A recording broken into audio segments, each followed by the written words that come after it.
There is a city in America right now where the median home price is $129,000. Not a rural town with no jobs, not a place with nothing going on. A city that Realtor.com just ranked the fourth hottest housing market in the entire country, projecting 13.1% price growth for 2026. The national average projection is 2.2%. That city is Toledo, Ohio. And if your first reaction is Toledo, then you are exactly who this video is for. Because while most people were watching Austin explode and Miami prices go vertical, something quietly started shifting in the middle of this country. A shift that the data says is real, is accelerating, and if you are part of the American middle class trying to figure out where your money actually has a fighting chance, you are going to want to stay with me. By the end of this video, you will know exactly which cities still make financial sense, why the window on these prices may not stay open much longer, and what this could actually mean for your net worth. Let's start with the number that frames everything.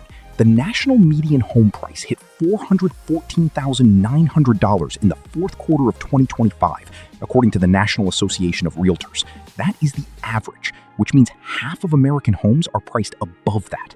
Now layer in interest rates that have not exactly been generous, insurance premiums that have gone completely sideways in Florida and other Sunbelt states, and wages that have been technically rising but somehow never quite catching up to the actual cost of living. What you get is a middle class that is increasingly priced out of the places it used to call home.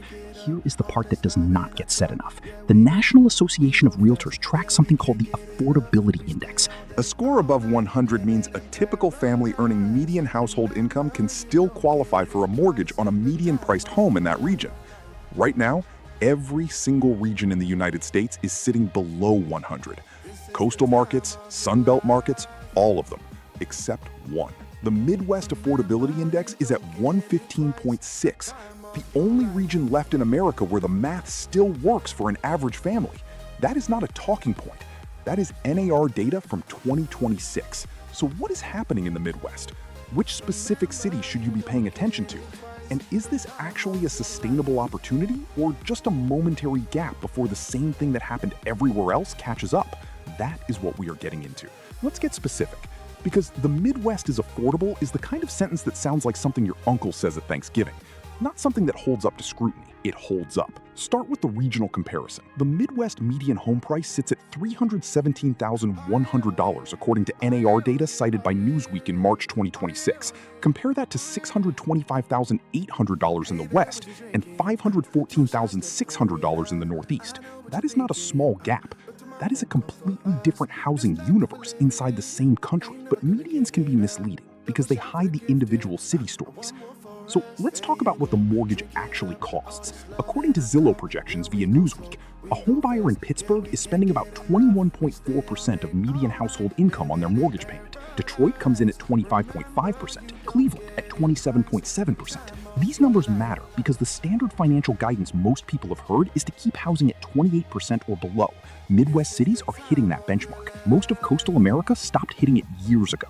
And if you want a specific example of what stopped hitting it actually looks like in someone's monthly budget, look at Tampa, Florida. The median home price in the Tampa metro sits around $400,000. At current rates with a standard down payment, that is a mortgage somewhere in the range of $2,100 to $2,200 per month. Then add homeowners insurance, which according to the Insurance Information Institute has been averaging $5,000 to $6,000 annually in Florida after years of carrier exits and rate increases, and you're adding another $400 to $500 per month on top of the mortgage. Then factor in that flood insurance, if your property requires it, can run an additional $1,000 to $3,000 per year depending on FEMA flood zone designation. Stack it all together, and a median Tampa home is costing a buyer somewhere between $2,700 and $3,000 per month before utilities, maintenance, or HOA fees. Columbus median at $290,000 comes in around $1,550 to $1,650 per month total with insurance included. Same country, roughly the same home price tier relative to their local markets, completely different reality. And then there is Toledo. At a $129,000 median price,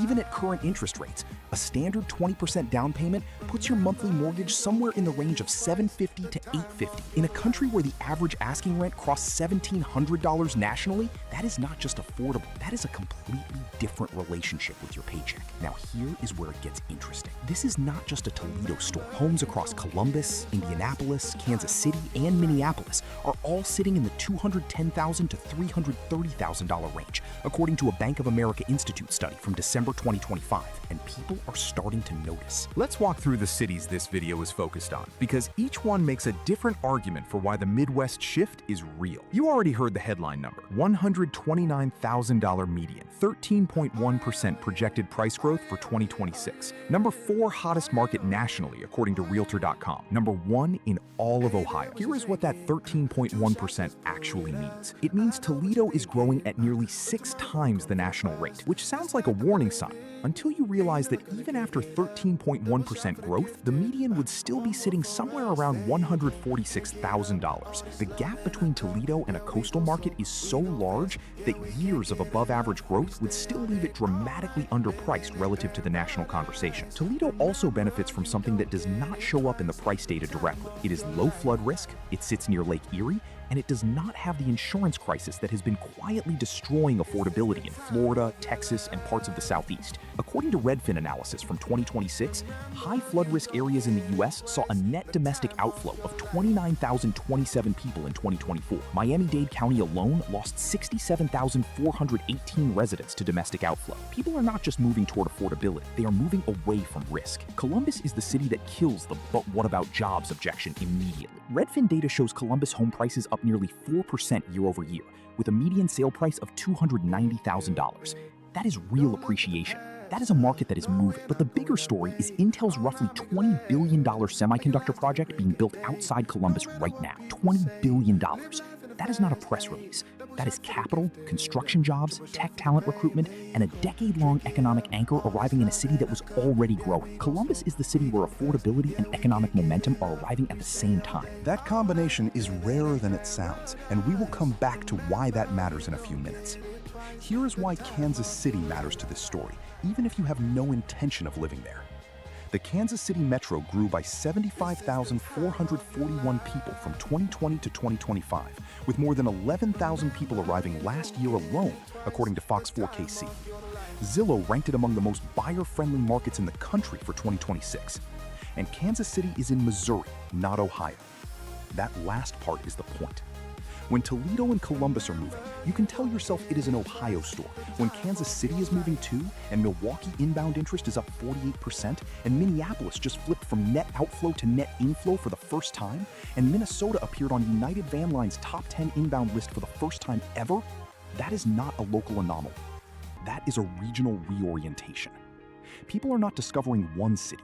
They are finding an entire part of the country that the last decade of coastal and Sunbelt obsession told them to ignore. Kansas City is not the headline, it is the confirmation. The timing of this shift is not random. 4 things happened more or less simultaneously, and they reinforced each other. First, the Sunbelt affordability advantage collapsed. The same cities that drew millions of people during the pandemic, Austin, Phoenix, Miami, Nashville, got so expensive so fast that the original reason people moved there stopped being true. When you add insurance premium spikes on top of already stretched home prices, the math completely breaks down. Second, remote work made Midwest geography viable in a way it never was before. If you had to be in San Francisco or New York for your job, geographic arbitrage wasn't really an option. Once that constraint loosened, the calculus changed entirely. According to Capital Moving's March 2026 survey of movers, 88% of people choosing the Midwest cited cost savings as a primary driver. 76% cited outdoor lifestyle access. These are not people making a sacrifice. They are people making a deliberate trade. Third, major job anchors started arriving. Intel in Columbus, Eli Lilly expansion in Indiana, major healthcare systems across the region. These are not the kind of investments that get made in cities without a future. Fourth, and this one is newer, climate risk awareness is reshaping where people want to be. The Redfin data showing net domestic outflow from high flood risk areas for the first time since 2019 is significant. Lake Erie adjacent cities with low flood risk and no hurricane exposure are looking more attractive in ways that go beyond just the price tag. The U.S. Census Bureau reported that the country added just 1.78 million people between July 2024 and July 2025, roughly half the 3.2 million added the year before. The primary driver of that slowdown was a 54% decline in net international migration. What that means is you can now see which cities are growing because Americans genuinely chose them. Not because of immigration patterns or coastal job gravity, because people picked up and moved there on purpose. St. Paul, Minnesota saw inbound interest up 122% since 2019, according to Move Buddha's 2026 moving forecast. Milwaukee up 48%. Chicago up 42%, Cleveland up 36%. Minneapolis and Indianapolis both flipped from net domestic outflow to net inflow. Minnesota appeared on United Van Line's top 10 inbound list for the first time ever. Here is where this story gets urgent. In 2019, Austin, Texas had a median home price of $304,000. It had strong job growth, remote work tailwinds just beginning to build, and a reputation as an affordable alternative to California. By 2022, the median had hit $550,000. By the peak, it was touching $600,000. The people who bought in 2019 looked like geniuses. The people who waited looked at the numbers in 2022 and quietly closed the tab. Columbus, Ohio right now has a median of $290,000. It has a $20 billion Intel investment arriving, it has remote work inflow, it has 4% year-over-year price growth already in motion. You do not need me to finish that sentence. Toledo is where Columbus was several years ago. Kansas City is where Toledo is now, but with more established momentum and a larger metro infrastructure. The critical question is whether this pattern holds. And the honest answer is that there are already warning signs that prices are rising faster than local wages can sustainably support. Yahoo Finance's March 2026 housing analysis describes the Midwest as reaching a critical inflection point in cities including Madison, Milwaukee, Indianapolis, and Cleveland. That language is not an accident. This is not a forever window. The same pattern that ran through Austin is already running in Columbus. The window is open. It is not getting wider. Let me put this in the terms that actually matter. If you are currently paying $2,500 a month in rent in a coastal or Sunbelt market, and you move to Columbus with a $290,000 home purchase at a 20% down payment, your monthly mortgage payment at current rates would be somewhere around $1,550 to $1,650, depending on your rate and taxes. That is a difference of roughly $850 to $950 per month. Over 10 years, at even a modest investment return on that difference, you're looking at a potential six-figure gap in your financial position. That is not a rounding. That is the kind of difference that changes retirement timelines. In Toledo, the numbers get more dramatic. A $129,000 home with 20% down puts your mortgage under $900 a month. If you are paying $2,000 in rent right now, the monthly delta is over $1,100. That is money that could be going into a retirement account, an emergency fund, or simply into not feeling financially strangled every single month. And here is the thing that often gets missed in these conversations. Affordability is not just about the mortgage. It is about what the rest of your financial life looks like when housing isn't eating 40 or 50% of your take-home pay. It is about margin. And margin is what allows people to actually build something over time, instead of just surviving month to month. So here is where we land. 3 things to take away from this. 1, the Midwest affordability gap is real, it is documented, and it is the only region in the country where the average family can still qualify for a median-priced home. 2, the cities leading this shift, Toledo, Columbus, Kansas City, are not interchangeable. They have different risk profiles, different job markets, and different timelines. Columbus is already moving. Toledo is earlier in that curve. 3, the window has a clock on it. Prices rising at 6 times the national average in Toledo is an opportunity and a warning at the same time. Here is the question I want to leave you with, and I am genuinely curious what you think. Is the Midwest the next Sunbelt? Meaning an affordability story that burns through its own appeal in 5 years? Or is it structurally different because of job anchors, climate stability, and wage growth that might actually keep up this time? Drop your answer in the comments. If you have already made this move or are thinking about it, I really want to hear what the decision actually looks like from where you are sitting. If this kind of on-the-ground financial geography is useful to you, we do this every week. You know where the subscribe button is. The people who bought in Austin in 2019 thought they were being early. In 2026, Columbus might be that moment. Or it might not. But at $290,000 with a $20 billion job anchor going in, it is a hard argument to ignore.